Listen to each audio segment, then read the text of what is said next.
crowd let them know they weren't happy about it. And now, well, he's gotten out of the car. Marty, it's pretty loud.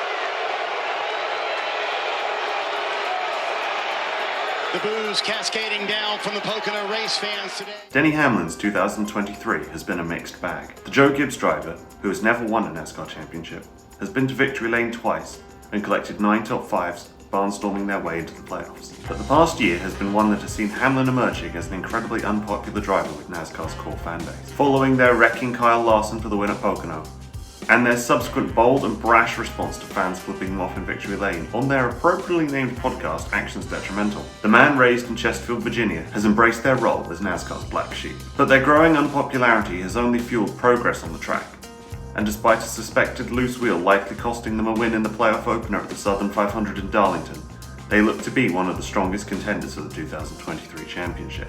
So today, we're going to have a look through NASCAR's history books to see which champions might have caused more of a stir, and whether, if Denny's Kiss the Rock prediction comes true, he'd be the worst of the lot. The obvious contender for the ignominious title of NASCAR's most hated champion would be another former Joe Gibbs driver, the man nicknamed Rowdy for just how controversial they could be in the car and on the mic, Kyle Busch. Famously responsible for wrecking Dale Earnhardt Jr., then the most popular driver in the sport, Busch the Younger went on to receive what is estimated to be the biggest total monetary fines in NASCAR history throughout their career. While this year's switch to the 8 car has seen them turn their reputation around, even a crowd favourite in some places, KFB is still an incredibly controversial champion. Claiming the title in 2015 and 2019, they did so both times with a bad reputation and leaving behind no shortage of dented fenders and egos. So straight off the bat, we have a strong competitor in our search, but another 2000s era champion might put up the same fight. Very few motorsport fans around the world wouldn't recognise the iconic Rainbow Warrior 24 Chevy. Driven by Jeff Gordon, it was at the time of their 2001 title that the fans really began to rail on the 24. You've likely seen footage of beer cans and bottles being lobbed onto the track in Gordon's direction. And if you're big into vintage NASCAR gear, you've likely come across branded merch that proclaims Gordon tantamount to the literal antichrist of the sport. But why is this? The first explanation is that fans love to hate anyone who is too successful for too long. 2001 was Gordon's 4th championship, courtesy of 6 race wins and a resultant points margin of 344 over runner-up Tony Stewart. But more prominently is the idea that they were the enemy to everyone's favourite NASCAR driver, the legendary Dale Earnhardt Sr. The Intimidator had dominated the sport for a decade with their uncompromising driving style ever since the 80s, but all that changed when California native Gordon arrived on the scene, winning 7 races and claiming the bragging rights in 1995.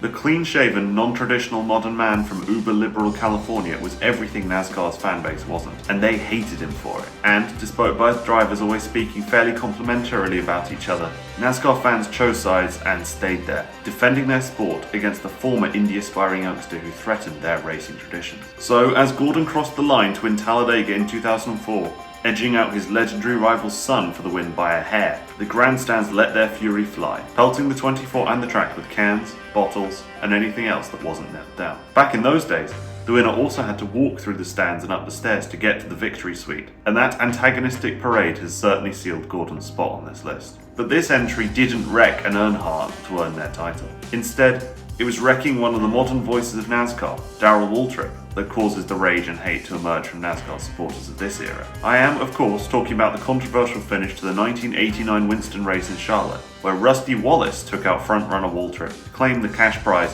of $240,000, all for themselves. This wasn't even in a Cup Series point-scoring race, but nonetheless, Wallace continued on in 1989 to claim the title, beating out a field that includes greats like Waltrip and Earnhardt, but also Ricky Rudd, Dale Jarrett, and Richard Petty. But regardless of the rest of the year, those fans remember what happened in North Carolina, thus how Rusty Wallace in 1989 will always be considered one of the most hated championship years. And before we have a look at just how terrible Denny Hamlin apparently is, here's a few more honourable mentions.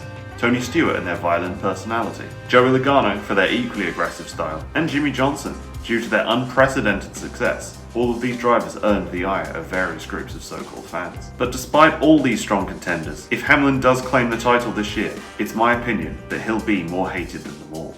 It's been a wild ride for the driver of the 11 these past 12 months. Fans have labelled him a hypocrite, a driver who takes no responsibility on his highly vocal podcast where he's been incredibly critical of NASCAR's sport and establishment. Claiming most of the drivers are addicted to Adderall was another low point. So we can't count personality in their corner, but we always knew they weren't a Mark Martin or Michael McDowell kind of guy. Being the main face of Toyota's racing program, NASCAR's only non-American manufacturer since a cameo appearance of Alfa Romeo in 1962, only creates more of a bubble of non-NASCAR-ness. But the happenings on the track haven't done Denny's reputation any favours either. Many people, fans, drivers and media alike, have accused him of bullying the equally controversial Brad Keselowski way back in 2008's Xfinity series, while others have pointed out his wrecking of Chase Elliott and Martinsville in 2017 as another stain on their career. But undoubtedly this vitriol has gotten worse since the fans have realised a major truth. The Denny looks like a strong contender for the title. It's always rough at the top on track, and as Ross Chastain might testify, we know Denny can drive rougher still. But whether you like it or not, Hamlin is in the playoffs, with one eye on winning it all. With 9 races remaining, they already have 2 stage wins and the associated points, as well as one of the strongest cars in the field. Add on to this a determination to win purely for the sake of spiting those thousands of fans who hate him, and that number 11 Toyota Camry surely can't be ruled out until the checkered flag flies in Phoenix. Do you think Hamlin will win it all? What do you make of NASCAR's biggest current villain? Let me know down in the comments. And if you enjoyed that video, remember to hit like and subscribe so you never miss out on my newest content. And if you want your say on what I cover next, please consider donating down at the link below. But as always, I'd like to say thank you very much for watching, stay safe out on the road, and I'll see you next time. Dale Earnhardt Jr. takes it. Lewis Hamilton, champion of the world. Ewan Kankin, 4 times title holder.